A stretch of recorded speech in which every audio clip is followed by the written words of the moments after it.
Scene की starting होती है विलेज के बाहर एक फील्ड से, जहाँ पे हम दो नए कैरेक्टर, एक यंग कैट और एक बैजर को देखते हैं। ये दोनों मिलकर एक वुडन कार्ट को ढकेल रहे होते हैं। फिर चलते चलते बैजर को एक इंसेक्ट मिलता है, जिसे वो कैट को दिखा के बोलता है कि ये कितना रेयर इंसेक्ट है। कैट कार्ट रोक कर वहीं खड़ा हो जाता है। बैजर कहता है कि ऐसे बाहर काम करना कितना रेयर है। तो कैट उससे पूछता है कि क्या तुम डेली ऐसे ही बाहर काम करना चाहते हो? तो बैजर कहता है हाँ, इतना अच्छा मौसम और कोई खास टेक्निकल काम भी नहीं है। बैजर कहता है कि अमीर लोगों के शौक भी कितने एक्सपेंसिव होते हैं। ह्यूमंस का शिकार करना कितना नोबिलिटी का काम होता है। काश मैं भी ऐसे ही किसी दिन शिकार कर पाता। फिर बैजर किसी के हाथ को देखता है जो लॉक खोलने की कोशिश कर रहा होता है। जब कैट उसे चेक करने के लिए आगे बढ़ता है, अचानक से एक छोटी लड़की उसके दोनों हाथों को पकड़कर खुद को बचाने के लिए कहती है, जिसे देखकर कैट थोड़ा घबरा जाता है। अचानक से बैजर एक डंडे से उस लड़की को मार के कैट के हाथ को उससे अलग कर देता है और वो लड़की घबरा के अंदर चली आती है। फिर हम दूर कहीं एक स्मोक देखते हैं जो कि एक तरह का सिग्नल होता है। और अगले पैनल में हम देखते हैं कि उन दोनों ने उन सभी बच्चों को आजाद कर दिया है। वो बच्चे एक नई आजादी की उम्मीदों को लेकर भागने लग जाते हैं। लेकिन तभी हम एनिमल काउंसिल के लोगों को हाथ में गन लिए देखते हैं और फिर रिवील होता है कि वो सभी लोग बच्चों का शिकार करने निकल गए हैं। वो सभी लोग बच्चों का बेरहमी से शिकार करते हैं और हंटिंग करने के बाद कैट और बैजर उन सभी की बॉडी से ब्रेन्स निकालकर कलेक्ट करते हैं। फिर बैजर कैट से पूछता है कि क्या क्लीनिंग के बाद वो पब चलेगा,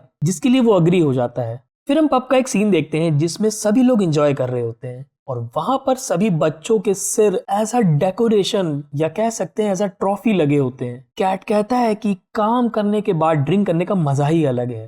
फिर बैजर बोलता है कि उसे किसी नौकर ने बताया कि बच्चे अच्छी कंडीशन में थे, इसलिए सभी नोबेल्स को उनका शिकार करने में बहुत ही मजा आया। फिर बैजर कैट से पूछता है कि तुम थोड़ी परेशान दिख रहे हो, कोई बात है क्या? कैट कहता है कि कुछ बात है, वो उसे ड्रिंक करने के बाद ही बताएगा। फिर वो और ड्रिंक्स ऑर्डर करते हैं और वेटर उनके लिए फूड और ड्रिंक्स लेके आता है। वेटर उनके सामने फ्राइड ह्यूमन लेग और होममेड बियर लेकर आता है, जिसकी बैजर तारीफ करते हुए कहता है कि यहाँ सही टेम्परेचर का ख्याल रखा जाता है, इसलिए मीट इतना जूसी और टेस्टी है। फार्म पे सारा स्टॉक हम ही लोग करते हैं, इसलिए मुझे इस जगह से थोड़ा लगाव भी है। फिर फ्लैशबैक का सीन देखते हैं जिसमें बच्चे अपनी जान की भीख मांग रहे होते हैं। उसे देखकर बैजर कहता है कि तुम रुक क्यों गए हो, इतना डिले करोगे तो मीट ठंडा हो जाएगा। फिर हम एक बाथरूम के डोर को देखते हैं और अगले पैनल में कैट वॉमिट कर रहा होता है। वो कहता है कि पता नहीं उसे क्या हो रहा है, ये तो एक ऑर्डिनरी मीट था। फिर बैजर उसे बताता है कि जोन 6 में कल नए बच्चों को लाया जाएगा। सीन शिफ्ट होता है एक प्रिजन की तरफ, जहाँ पे कई एनिमल्स के बच्चे जोर से चिल्ला के कह रहे होते हैं कि हमारी तरफ देखो, अपना सर इधर घुमाओ, कवर में क्यों देख रहे हो? और हम देखते हैं कि वहाँ पे कई बच्चे बंद होते हैं। उनका लीडर एर्नेस्ट उनको देख के खुश हो रहा होता है कि वो बहुत ही एक्साइटेड है और एनिमल्स के बच्चे उसे शिकायत कर रहे होते हैं कि ह्यूमंस के बच्चे हमारी तरफ तो देख ही नहीं रहे हैं। फिर एर्नेस्ट उन्हें समझाता है कि अगर तुम्हें बच्चों को देखना है तो एकदम शांत होकर देखो। और फिर पीछे कैट आता है जो कि उन सभी को ऑब्जर्व कर रहा होता है। फिर सब कुछ एकदम शांत हो जाने के बाद बच्चे पीछे पलट के देखते हैं तो एनिमल्स के बच्चे बहुत ही खुश हो जाते हैं। वो कहते हैं कि बच्चे इतने क्यूट दिख रहे हैं। एर्नेस्ट कैट को देखता है और उससे कहता है कि तुमसे मैं पहली बार मिल रहा हूँ, तुम एक काम करो, तुम फार्म गाइड बन जाओ। जिसे सुन के वो कुछ सोचने लग जाता है। दूसरे प्रिजन सेल में हम अडल्ट्स को देखते हैं जो किसी ट्यूब से किसी लिक्विड पे फीड कर रहे होते हैं। कैट कहता है कि ये लोग कुछ ज्यादा ही फैट हो गए हैं और बच्चे कहते हैं कि ये फैट ह्यूमन बहुत ही सॉफ्ट और डिलीशियस दिख रहे हैं। इनमें से कौन सा वाला ह्यूमन हैमबर्गर में यूज होगा? फिर सबसे अलग दूसरी साइड एक बच्चा सबको अपनी साइड बुलाता है। तभी अचानक से हम एक अग्रेसिव ह्यूमन को देखते हैं जो अटैक कर देता है, लेकिन कैट जल्दी से उस बच्चे को पीछे कर देता है। फिर वो सभी बच्चों को समझाता है कि कुछ एनिमल बहुत ही ज्यादा अग्रेसिव होते हैं, तो हमें उनसे संभल के रहना चाहिए। इस ह्यूमन ने किसी एनिमल का कान भी काट दिया था, तो इससे जितना हो सके उतना डिस्टेंस बना के रखो। फिर एर्नेस्ट कहता है कि तुम चीजों को हैंडल करने में काफी अच्छे लग रहे हो। ये बच्चे काफी इंपॉर्टेंट है विलेज के लिए और इनके होने से काफी रौनक भी रहती है। हमें इन बच्चों को एजुकेट करना होगा कि ह्यूमंस की एनाटॉमी भी हमारी तरह ही होती है। इन्हें जिंदा डाइसेक्ट करना भी इन्हें सिखाना होगा। अगले पैनल में हम कुछ टूल्स को देखते हैं और एर्नेस्ट ग्लव्स और सर्जिकल गाउन पहनता है। अगला पैनल थोड़ा डिस्टर्बिंग हो जाता है। यहाँ पे हम एक यंग लड़के को देखते हैं जो कि टेबल पे बंधा हुआ होता है, जो इस उम्मीद में होता है कि शायद कोई उसे बचा लेगा।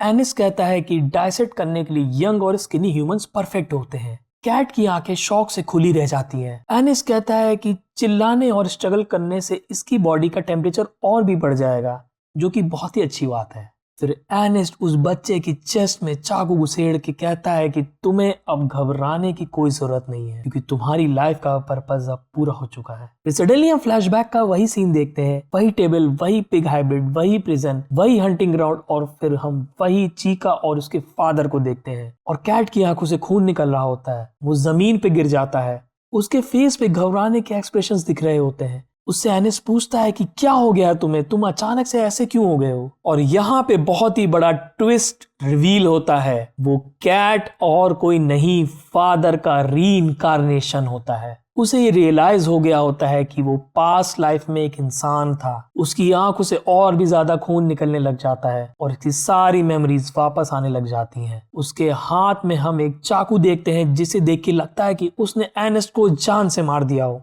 लेकिन अचानक से हम एक बच्चे को देखते हैं जो कैट को मीट ऑफर कर रहा होता है और कहता है कि एर्नेस्ट ने मुझे दिया है, जो कि एकदम रॉ और फ्रेश है। वो बच्चा उससे पूछता है कि तुम इतने हैरान क्यों दिख रहे हो। फिर पीछे से एर्नेस्ट की आवाज आती है, वो कहता है कि सभी बच्चे कैट को थैंक्स बोलो, और सभी बच्चे उसे थैंक्स बोल के चले जाते हैं। फिर कैट जल्दी से बैजर के पास जाता है और उसे सब कुछ बताता है, लेकिन बैजर को जरा सा भी यकीन नहीं हो रहा होता है। उसे ये सब एक कहानी लग रही होती है। वो कहता है कि जो भी तुम बोल रहे हो, अगर मैं उसे सच मान भी लूं तो क्या फर्क पड़ेगा। ह्यूमन सिर्फ मीट का एक अच्छा सोर्स है, शायद तुम्हारा मूड कुछ ठीक नहीं लग रहा है, चलो मैं तुम्हारे लिए मीट बनाता हूँ। लेकिन कैट वहां से जल्दी ही निकल जाता है। वो रास्ते भर यही सोचता रहता है कि वो कौन है, और चीका भी तो शायद उसके साथ ही मार दी जाती है। तो क्या चीका भी उसी की तरह एक एनिमल बन गई है? क्या वो अकेला ही है जिसके साथ ऐसा हुआ है? मेरे पास सारी मेमोरीज हैं, बट कोई एविडेंस भी नहीं है कि ऐसा क्यों हुआ है। फिर अगले पैनल में जो आने वाला है वो मुझे अभी तक का सबसे डिस्टर्बिंग पैनल लगा। उसे कहीं से चिल्लाने की आवाज आती है, और वो जब आगे बढ़ता है तो हम देखते हैं कि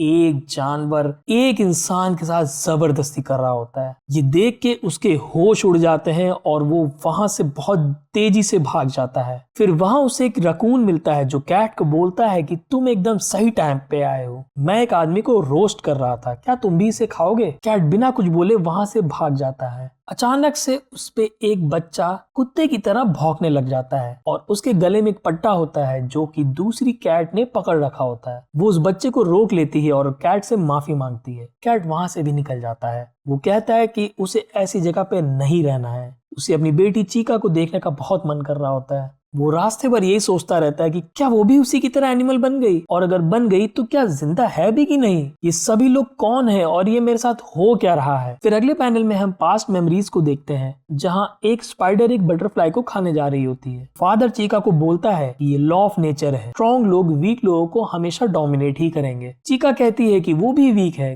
क्या स्ट्रॉन्ग लोग उसे भी खा जाएंगे? फादर कहता है कि वो ऐसा बिल्कुल नहीं होने देगा और वो हमेशा उसे प्रोटेक्ट करेगा। फिर सीन वापस प्रेजेंट में शिफ्ट होता है, जहां पे उसे वही दरिंदा एनिमल दिखता है जो कि स्मोक कर रहा होता है। वो कैट से कहता है कि क्या तुम्हें भी ट्राई करना है, तुम एक बार ट्राई करो, तुम्हें भी बहुत अच्छा लगेगा, और मैं वैसे भी नए लोगों को हमेशा चांस देता हूँ। फिर वो उस औरत को सिगरेट से जलाता है, लेकिन वो कोई रिएक्शन नहीं देती, तो वो जानवर उसे मारने लग जाता है। कैट मनी मन सोचता है कि ये लोग ना तो इंसान है ना तो जानवर। फिर वो दरिंदा एनिमल उससे कहता है कि सॉरी, अब तुम अगली बार मिलना, क्योंकि ये इंसान तो मर चुका है। लेकिन कैट उसे देख के थैंक्स बोलता है, जिससे वो शॉक हो जाता है। वो उसे पूछता है कि वो उसे थैंक्स क्यों बोल रहा है, तो कैट कहता है कि उसे अपनी लाइफ का पर्पस मिल चुका है, और उसके तुरंत बाद ही वो उसकी गर्दन को काट लेता है और उसके दोनों जबड़े को वो अपने हाथों से फाड़ देता है। और फिर वो कहता है कि मेरी जिंदगी का बस एक ही मकसद है, तुम सभी लोगों से बदला।